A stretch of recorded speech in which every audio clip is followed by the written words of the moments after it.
If you walk into a 7-Eleven in Dallas, you can buy slushies, hot dogs that have been rotating on a heated grill for several hours, gas station coffee, and a wall of cigarettes.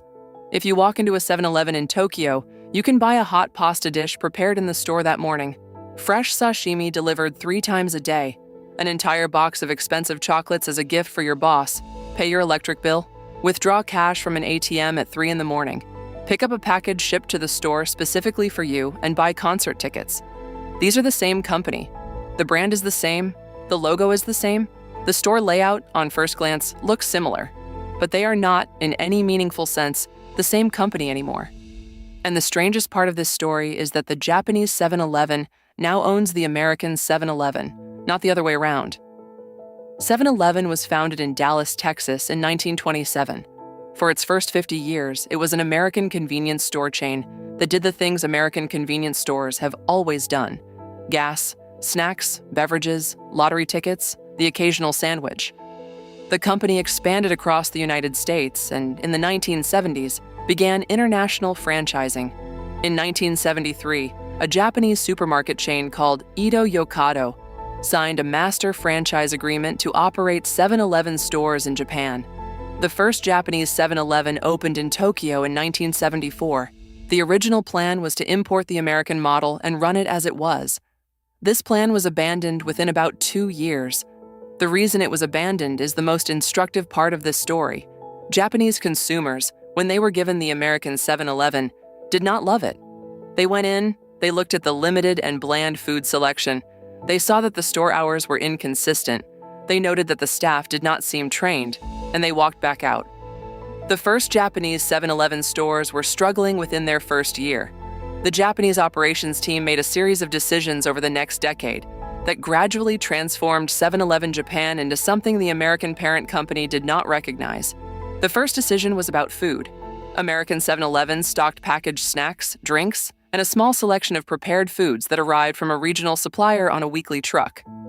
Japanese consumers found this unacceptable. They wanted fresh food, prepared that day, and they wanted variety. So, Japanese 7-Eleven built a network of regional commissary kitchens, contracted with food vendors to deliver fresh prepared food 3 times a day, and began offering an actual menu of bento boxes, rice balls, sandwiches, and other ready-to-eat meals. The American parent thought this was insane. The Japanese consumers loved it. The second decision was about hours. American 7-Elevens were named after their hours of operation, which had originally been 7 in the morning to 11 at night. The Japanese team committed to keeping their stores open 24 hours a day, every single day of the year. This commitment required massive investment in staffing, lighting, security, and supply chain reliability. The American parent thought this was unnecessary. The Japanese consumers loved it. The third decision was about service breadth. American 7-Elevens were small grocery and gas convenience stores. Japanese 7-Elevens, over the course of the 1980s and 1990s, became multi-service hubs. They installed ATMs. They began accepting utility bill payments. They became delivery package pickup points. They sold tickets for concerts and sporting events. They offered photocopying. They sold gift cards. They became, in many neighborhoods, the de facto community service counter. The American parent thought this was a distraction from the core retail business. The Japanese consumers loved it. By the early 1990s, 7-Eleven Japan was doing better, financially, than 7-Eleven America. The Japanese operation was generating more revenue per store, attracting more customers, and producing more profit. The American parent company, meanwhile, was struggling. American 7-Eleven had overexpanded in the 1980s, taken on too much debt, and was facing competition from larger grocery chains and rising fuel prices. In 1990, Southland Corporation, which owned 7-Eleven, filed for Chapter 11 bankruptcy. Ito Yokado, the Japanese partner that had been operating 7-Eleven Japan for 16 years, made an offer. They would acquire a controlling stake in the American parent company and provide the financing needed to bring it out of bankruptcy. The acquisition was completed in 1991. The Japanese master franchisee now owned the original American company. In 2005, the two companies were formally merged into a single global entity, with the Japanese operation as the dominant business. This was, at the time, almost unprecedented. An overseas franchisee had grown larger and more successful than the original brand. They had then acquired the brand. They were now responsible for setting the strategic direction for the global business. What did the Japanese owners do with the American stores after the acquisition? Almost nothing. They left them mostly alone. The American 7-Elevens continued to look and feel like American convenience stores because the American consumers, unlike the Japanese consumers, were actually satisfied with what American convenience stores offered them. There was no demand for fresh sashimi delivered 3 times a day in Phoenix. There was no demand for utility bill payment counters in Memphis. The American operation has been quietly profitable for decades, and the Japanese owners have not tried to force the American operation to look like the Japanese one. They understand that the two markets are different, and they understand that the things that made 7-Eleven Japan succeed in Japan are not the things that would make 7-Eleven America succeed in America. This is the part of the story that most foreign acquisition narratives miss.